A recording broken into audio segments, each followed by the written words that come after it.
So today on Learn to be a Butcher, I'm going to take a couple shoulder clods, break them down, and show you exactly what we get out of them. Now when you're doing a shoulder clod, it's always important to find out where you're going to start. You're going to see here that this top blade, the area where we get the flat irons, is here. I always try to angle back towards that. So I'm going to start on this end and go back towards that top blade. There's a little spot right here, some good lean meat that we can pull out of that. Can clean that up. So what I'll do is I'll pull that, and I'm going to start cleaning this up. Now again, this is part of the chuck, so this can all be put into the trim for ground chuck. But I like to clean it, get it down lean. See here that I've cleaned it up. Now I'm going to square this up and come back to this flat iron. You can see the grain of the meat's right here, so I'm going to go across it. So I'm not just going to start and come back. I'm going to angle back towards that flat iron. So I'm going to come in here and get a good cut. You can see that we're across the grain to get started. Now, I usually try to cut the roasts about 2.5 to 3 pounds, and off of a shoulder clod, we can get about 3 to 4 roasts. So I'm going to come in again and cut a good 2-inch, 2¼ inch. It's a good little roast. And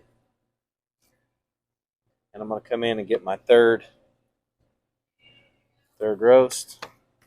Showing up nice and neat.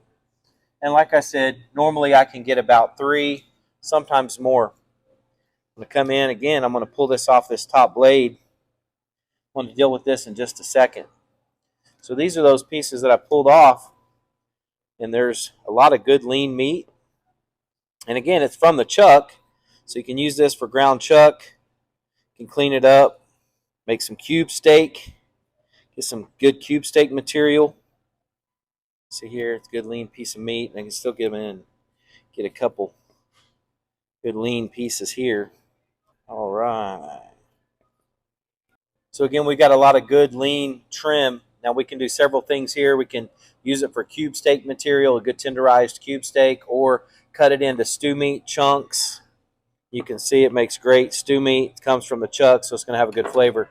Also, we could use this for our ground chuck. So we sell a ton of ground chuck, and we create a lot of cube steak material. So I'm just going to put it with the trim. But again, you can use that for stew meat, cube steaks, whatever you want. Now, as we cut that clod and we came back to this blade, top blade, I'm going to cut this one into flat iron steaks. When I get into this one, I'm going to do a couple things different. But I'm going to show you again how we do the flat iron. I'm going to take and pull the silver skin off the top side of this.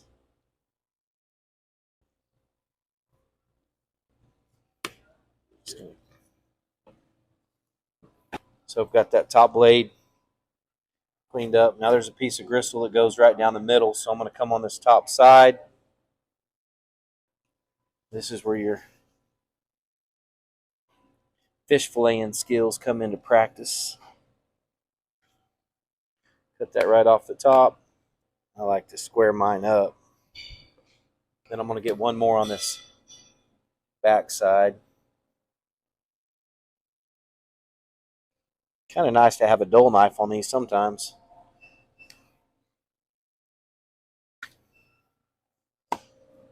This knife's a little bit sharp. I'm going to clear this up, clean this up, square it up.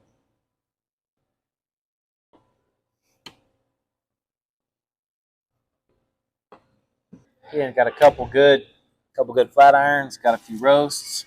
And I'm going to take this trim, and again, we're going to use it for ground chuck. But I want to show you a couple more things that we can get.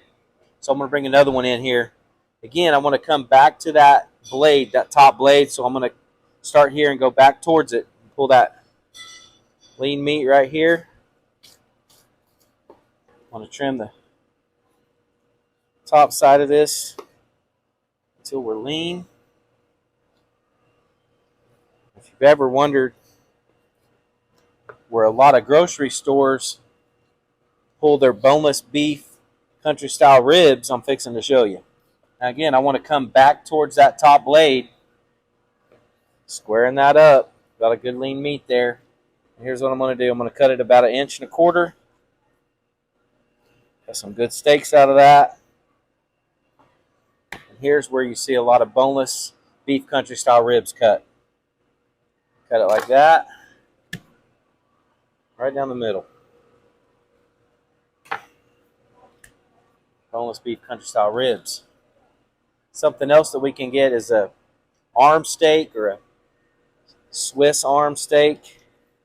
You can just cut it 1/2 inch to 3/4. Some people like to run those through the tenderizer so that it be a tenderized, but that's just a beef shoulder, beef arm steak.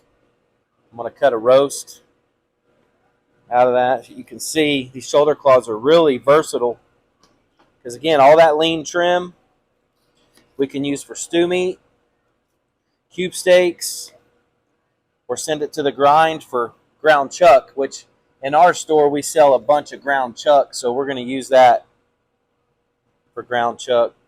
I'm back on this other blade.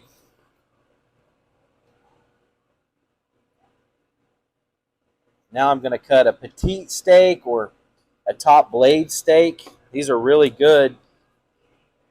A lot of people steer away from them because there's a little piece of gristle that goes right down the middle of them, but when you cook it, it just about melts in your mouth. You almost can't even tell that it's there.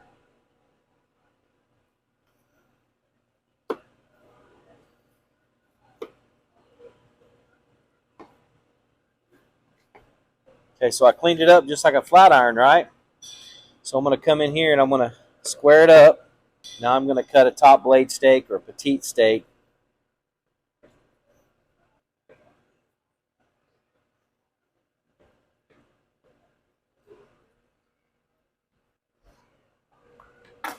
And this right here is why a lot of people steer away from these, is because you see this gristle. But when you cook that, you can't even tell it's there. So again, to review, cut 2 beef shoulder clods. And I was just kind of cutting it to show you the different cuts. But we've got an arm roast. We've got the flat irons. We've got the petite steaks. We've got an arm steak. And beef boneless country style ribs. You're also going to notice this big pile of trim. Now I can come back in here, get some stew meat, some cube steak material if I want. But again, we sell a ton of ground chuck in the store, so we're going to have this be ground into ground chuck for our meat case. Yeah, I hope that you like that on Learn to Be a Butcher. If you guys would, make sure you hit that subscribe button.